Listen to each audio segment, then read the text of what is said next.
Hey guys, it's Neil from the Skullbusters, and in today's video I'm going to be talking to you about the new update that has landed today. The new update is 1.13. When you log in, it'll be on the home screen there in front of you.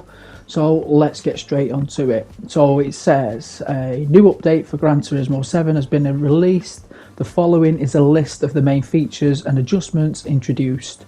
The main features implemented are: the first one is cars.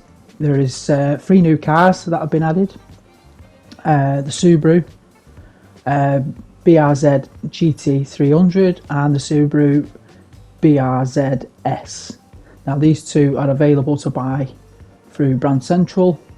However, the Suzuki Cappuccino won't be available until the 26th, which is tomorrow, and that is at the used car dealership.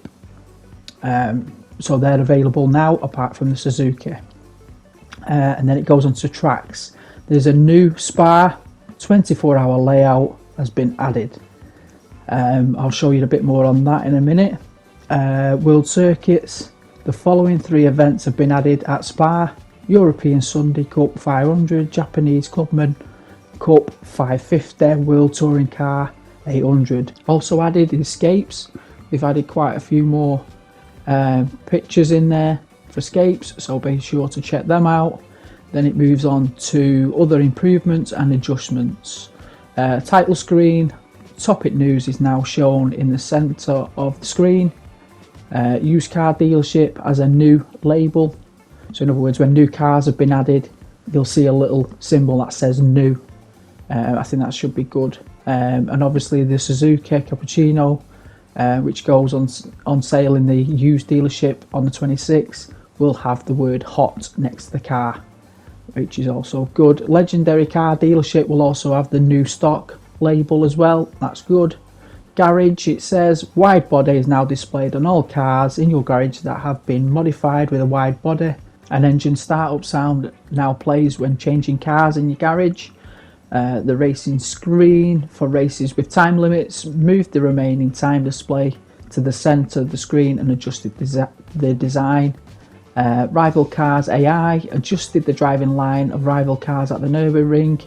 They haven't altered the AI other than that. So moving on to sport, it says it's now possible to enter some events by renting event specified cars or with garage cars.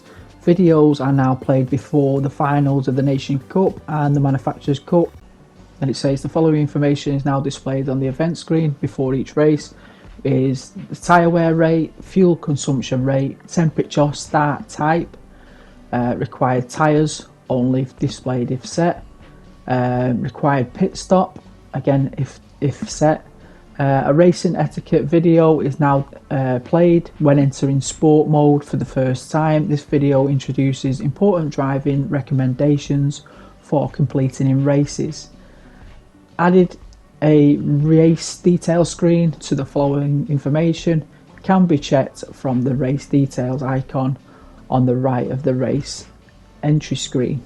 So it says basic information, qualifying settings, race settings, penalty settings, driving option restrictions, regulations. So then next up is the livery editor. Added a default decal color. In editing settings, white or newest color used is now selectable by selecting new color used. The newest color was last used will be selected. And then after that we've got replays. Added the option to filter by genre or artist when selecting music replay song. For new replays, it is now possible to fast forward to the next lap. I have used that, it's very helpful. So next up is car settings. Fixed an issue wherein the name of the settings sheet would disappear. Fixed a PP issue that would occur due to the power restriction adjustment. Fixed an issue wherein the PP would not be added correctly if certain settings or operations were performed. So they've tried nerfing the Tomahawk, but it's not worked because we found a workaround for that, so it still works. So car behaviour is up next. Adjusted the geometry calculations algorithm for the suspension. This has resulted in improved traction for rear wheel drive cars and lessened reactions to weight transfer. Adjusted the relationship between the controller inputs, so the analog stick, accelerator pedal on the steering wheel, and the position of the throttle. Adjusted the steering speed for the analog stick, adjusted the force feedback for the following steering wheels: Fanatec Podium, Fanatec GT DD Pro, Fanatec GT DD Pro booster kit. Then it says adjusted the brake pressure control for all 4 brakes when entering a corner. As a result, the braking distance is reduced in general. So it sounds like they've altered and tweaked the feedback from the cars. So that's obviously a good thing. Next up is settings, controller settings. The strength of the trigger effects can now be adjusted from the quick menu displayed during a race, or from settings, controller settings in the pause menu. Trigger effect for player 1 accelerator and trigger effects for player 1 brakes can both be set to off, weak or strong. Then it says change the upper limit of the controller steering speed correction from 7 to 10 in the settings, controller settings, controller steering sensitivity in the race quick menu and the pause menu. So that's not really a biggie, to be honest. They've just tweaked a little few things there with the steering. So then it moves on to setting regarding volume and sound. Nothing major there, to be honest. Just a few more tweaks. Nothing to sing and dance about, I think there. It's just engine noises. But I think the best one is when you're switching cars anyway. You'll notice when you change your car in the garage, you'll get like a start up sound again like we had in previous titles. That's the best thing they've done so far. So then it moves on to GT Auto. Fixed an issue wherein it would be possible to perform an oil change on a car that didn't require one. I've not seen that before, but I suppose it's been there. Cars fix various issues with the following 4 cars. Honda Fit Hybrid 14, the car body colour would not be applied to some parts on the underside. Again, I've not seen that one. Jeep Willys MB 45, the interior paint would not be applied when set. Honda Civic Type R limited edition, the decal graphic would become distorted when the decal was added from custom parts font Type A. The other car is Ferrari 485 Italia. The number decal would appear distorted when added to the car with a wide body for modification. Again, I've not seen that one. I have got that car, but I've not done anything with that. And the last thing really is various other issues have been addressed. They're not going into details what that is.